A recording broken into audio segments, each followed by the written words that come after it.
नमस्कार हरि प्रेमियों, आपका हमारे YouTube चैनल में स्वागत है। हरि प्रेमियों, हमारी ओर से सभी दर्शकों को जय श्री कृष्णा। आप सब कैसे हैं? आइए आज का प्रसंग शुरू करते हैं। आज का प्रसंग है श्रीमद् भगवद गीता का संपूर्ण सार। हरि प्रेमियों, उससे पहले अगर आप हमारे चैनल पर नए हैं तो प्लीज़ चैनल को सब्सक्राइब ज़रूर कीजिए और बेल आइकन को ज़रूर दबाइए ताकि आप तक हमारे सारे नोटिफिकेशन पहुंचते रहे, क्योंकि आपका एक सब्सक्राइब भी हमारे लिए बेहद मायने रखता है। हरि प्रेमियों, आइए श्रीमद् भगवद गीता का संपूर्ण सार शुरू करते हैं। उससे पहले बोलिए जय श्री कृष्णा। हरि प्रेमियों, भगवद गीता हमारे हिंदू धर्म में हमारा एक धर्म ग्रंथ है, जिसे सभी ग्रंथों में सबसे महत्वपूर्ण ग्रंथ माना जाता है। इसमें कुरुक्षेत्र के युद्ध के मैदान में अर्जुन को भगवान श्री कृष्ण द्वारा जो शिक्षाएं शामिल की गई है उसे श्रीमद् भगवद गीता कहा जाता है। अगर आप संपूर्ण श्रीमद् भगवद गीता सुनना चाहते हैं तो आप हमारी पिछली वीडियो को सुन सकते हैं। ये श्रीमद् भगवद गीता का सिर्फ सार है, निचोड़ है।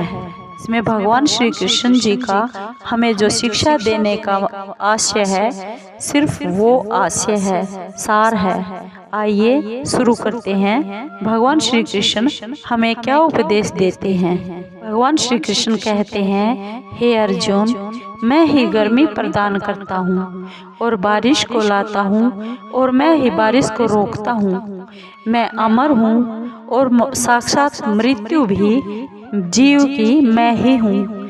आत्मा तथा पदार्थ दोनों मुझसे ही हैं। हे अर्जुन, जिसने इस धरती पर जन्म लिया है उसकी मृत्यु निश्चित है और मृत्यु के बाद फिर से जन्म यानी पुनर्जन्म भी निश्चित है। हे अर्जुन, जो लोग भक्ति में श्रद्धा नहीं रखते वे मुझे कभी नहीं पा सकते। अतः वे इस दुनिया में जन्म और मृत्यु के रास्ते पर वापस आते हैं और जाते रहते हैं।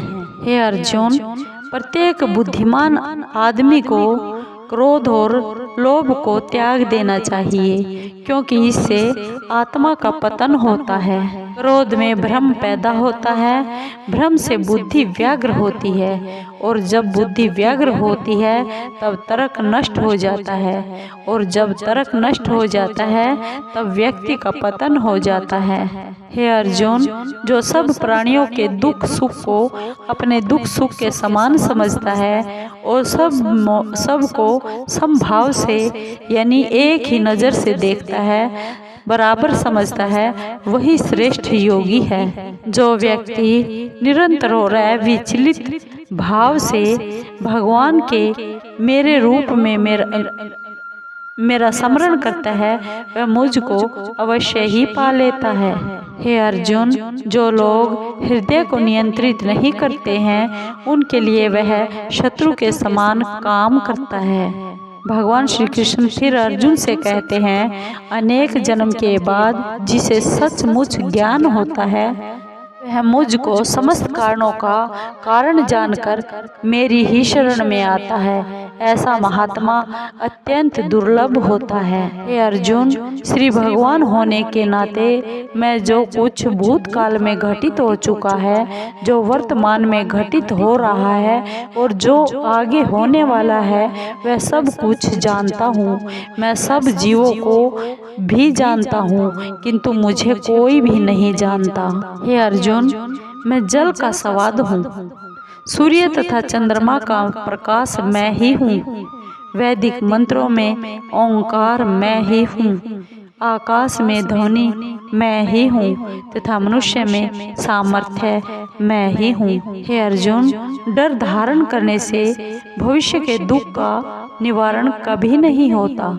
डर केवल आने वाले दुख की कल्पना मात्र ही है। निर्बलता अवश्य ईश्वर देता है। किंतु मर्यादा मनुष्य का मन ही स्वयं निर्मित करता है। हे अर्जुन, जिस भाव से सारे लोग मेरी शरण में आते हैं, मेरी शरण को ग्रहण करते हैं, उसी के अनुरूप ही मैं उन सब को फल देता हूँ। हे पार्थ, धन और स्त्री सब के सब एक नाश रूप हैं। मेरी भक्ति का कभी नाश नहीं होता। मेरी भक्ति अटल है। हे पार्थ, जो मेरे आविर्भाव के सत्य को समझ लेता है, वह इस शरीर को छोड़ने पर भी इस भौतिक संसार में पुनर्जन्म नहीं लेता। वह बार बार फिर ना जन्मता है और ना ही मरता है, अपितु मेरे परम धाम को प्राप्त होता है। पार्थ, मैं वह काम हूँ जो धर्म के विरुद्ध कभी नहीं है। हे पार्थ, निर्बलता अवश्य ईश्वर देता है, किंतु मर्यादा मनुष्य का मन ही निर्मित करता है। अर्जुन, जो लोग निरंतर जिस भाव से मेरी पूजा करते हैं, उनकी जो आवश्यकताएं होती हैं, उन सब को मैं पूरा करता हूँ, और जो कुछ उनके पास है उस सब की मैं रक्षा करता हूँ। हे अर्जुन, जब भी और जहाँ भी अधर्म बढ़ेगा, तब मैं धर्म की स्थापना करने के लिए अवतार लेता ही रहूँगा।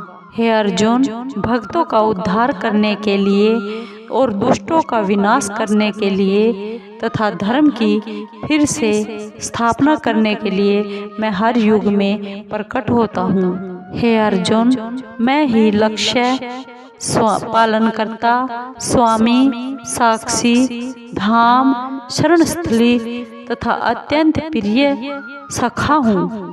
मैं सृष्टि तथा ब्रह्मांड सबका आधार हूँ, सबका आश्रय हूँ तथा अविनाशी बीज भी मैं ही हूँ।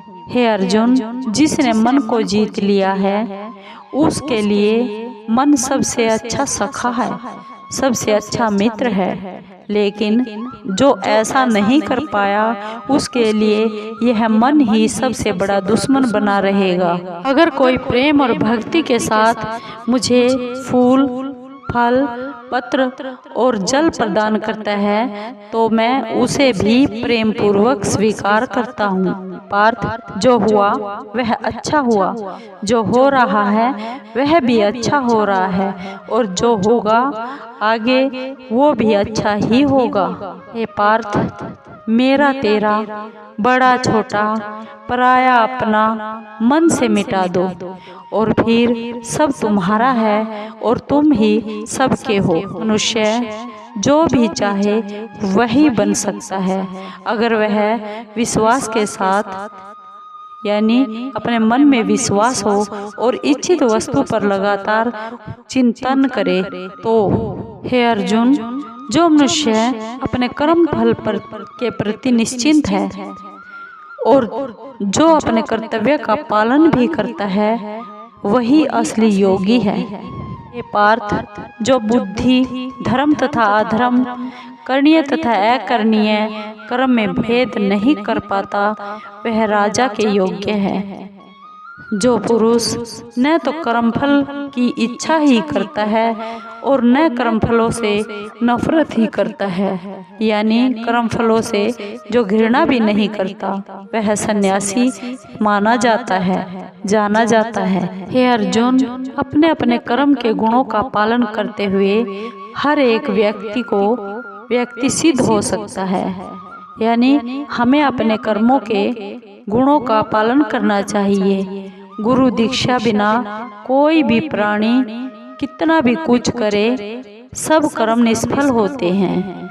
इसलिए गुरु दीक्षा हर प्राणी के लिए बहुत आवश्यक है। हे पार्थ, जो मनुष्य कर्म में अकर्म और अकर्म में कर्म देखता है, वह सभी मनुष्यों में बुद्धिमान है और सब प्रकार के कर्मों में प्रवृत्त रहकर भी दिव्य स्थिति में बना रहता है।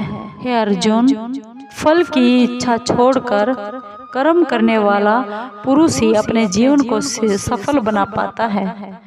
कर्म करो और फल की इच्छा मत करो, फल की चिंता भी मत करो। हे अर्जुन, तुम्हारे तथा मेरे बहुत से जन्म हो चुके हैं और मुझे तो वो सब जन्म याद हैं, लेकिन तुम्हें याद नहीं है।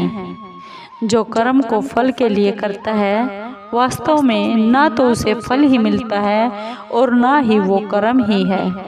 हे अर्जुन, जिस प्रकार मनुष्य अपने पुराने कपड़ों को त्याग कर नए वस्त्र धारण करता है, उसी प्रकार ये आत्मा भी पुराने तथा व्यर्थ के शरीर को छोड़कर नया भौतिक शरीर धारण कर लेता है। हे पार्थ, खुद को जीवन के योग्य बनाना ही सफलता और सुख का सिर्फ एकमात्र मार्ग है।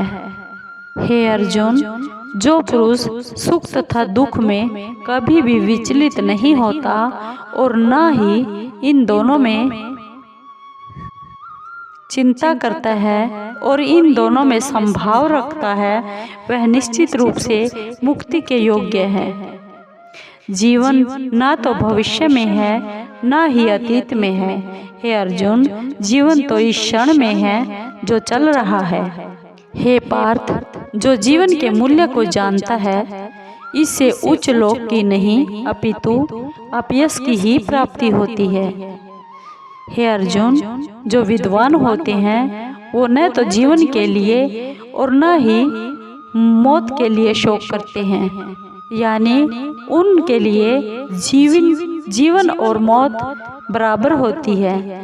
हे अर्जुन, जो महापुरुष मन की सब इच्छाओं को त्याग देता है, छोड़ देता है और अपने आप में ही प्रसन्न रहता है, उसको तो निश्चल बुद्धि कहते हैं। हे पार्थ, मैं हर जीव के हृदय में परमपिता परमात्मा स्वरूप स्थित हूँ। जैसे ही कोई किसी देवता की पूजा करने की इच्छा करता है, मैं उसकी श्रद्धा के अनुसार स्थिर करता हूँ, जिसे वह उसी विशेष देवता की ही भक्ति कर सके। हे अर्जुन, जो मुझे सब जगह देखता है और सब कुछ मुझ में ही देखता है, सब चीज़ों में मेरा ही स्वरूप देखता है, उसके लिए न तो मैं कभी अदृश्य होता हूँ और न वह मेरे लिए कभी अदृश्य होता है। हे अर्जुन, परमेश्वर हर एक जीव के हृदय में विराजमान है। हे पार्थ, जो बहुत खाता है या कम खाता है, या तो जो बहुत सोता है या कम सोता है, वह कभी भी योगी नहीं बन सकता। भगवत गीता के अनुसार नरक के 3 द्वार होते हैं, वासना, क्रोध और लालच। हे अर्जुन, ईश्वर, ब्राह्मणों, गुरु, माता पिता जैसे गुरुजनों की पूजा करना तथा पवित्रता, सरलता, ब्रह्मचर्य और अहिंसा ही शारीरिक तपस्या है। भगवान श्री कृष्ण ने कर्म योग भी सिखाया। भगवत गीता किसी के कार्य के परिणामों के प्रति आसक्ति के बिना अपने कर्तव्यों को करने के महत्व पर बहुत जोर देती है और इसे कर्म योग के रूप में जाना जाता है, और यह भी सिखाता है कि हमें किसी भी पुरस्कार की यानी फल की इच्छा नहीं करनी चाहिए और निस्वार्थ भाव से अपने कर्तव्यों का पालन करते रहना चाहिए। भगवत गीता का अंतिम लक्ष्य मोक्ष है। इसमें जन्म और मृत्यु के चक्र को पार करके परम वास्तविकता में विलय हो जाना है, जो कि परब्रह्म परमात्मा है। हरि प्रेमियों, कुल मिलाकर हमारी भगवत गीता में हमें जन्म और मृत्यु के चक्र से मुक्ति पाकर अंतिम लक्ष्य यानी उस परम पिता परमात्मा में विलय का पाठ सिखाती है और अपने कर्तव्य से जीवन जीना सिखाती है। हरि प्रेमियों, भगवत गीता कहती है कि यदि आप सफल जीवन जीना चाहते हैं, सफलता की तलाश में फिर रहे हैं, तो आपको कभी भी फल के लिए चिंता और भय से भरे हुए मन से कभी प्रयास करने की जरूरत नहीं है। भगवत गीता एक और तो केवल अमर यानी भगवान श्री कृष्ण द्वारा नश्वर, दूसरी तरफ परम सत्य है, नश्वर जीव को परम सत्य में मिल जाना सत्य का एक दिव्य गीत है। हरि प्रेमियों, आपको ये गीता सार, संपूर्ण गीता सार यानी गीता ग्रंथ का ये निचोड़ कैसा लगा? अगर आपको अच्छा लगा हो तो प्लीज़ चैनल को सब्सक्राइब कीजिए, लाइक कीजिए, कमेंट ज़रूर कीजिए, शेयर कीजिए। धन्यवाद।